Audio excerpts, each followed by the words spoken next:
Hello, this is Scott, and although not for everyone, this is a video for a good start for a food supply. In the event of a crisis where food is no longer available at your friendly neighborhood supermarket, many people do not live in a rural farm area where food is readily available. Instead, you may most likely live in a city or a suburb. Therefore, it is a good idea to have a short-term supply of food available for you and your loved ones. The U.S. has essentially lost most of its manufacturing base, and thus we are a service-based economy. Let's see. We get paid to perform a service. Sounds like prostitution. Anyway, we also have an exploding debt from the national, state to personal level. These two situations are going to cause an economic crisis for the U.S. It is only a matter of time. We can see the historical significance of the situation by looking at Germany when their currency collapsed due to hyperinflation. As we can see in this table, food and rent consumed about 30% of the average family prior to the financial upheaval. However, within a short few years, the cost of food shot up over 90% while the cost of rent dropped to less than 1%. The economic and social situation was so bad that people were literally starving to death, and it would eventually lead to the rise of Adolf Hitler. Although not for everyone, there is a simple solution for a low-cost, long-term storage food option available for people. Beans for the protein, rice for the carbohydrates, rolled oats for the combination of both.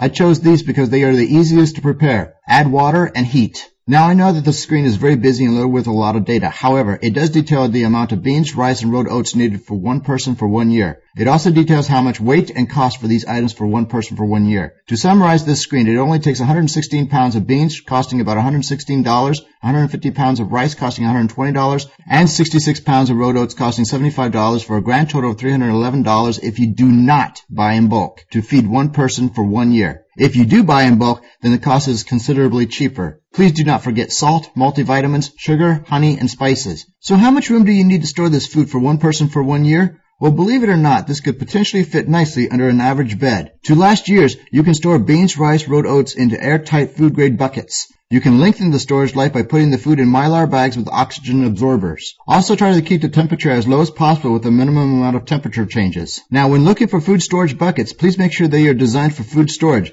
Look at the nomenclature 1 or 2 at the bottom of the bucket. If you see a number 3 or greater, they are not designed to store food and should be avoided. Finally, please prepare now for the forthcoming economic and subsequent social unrest that will hit the U.S. Good day.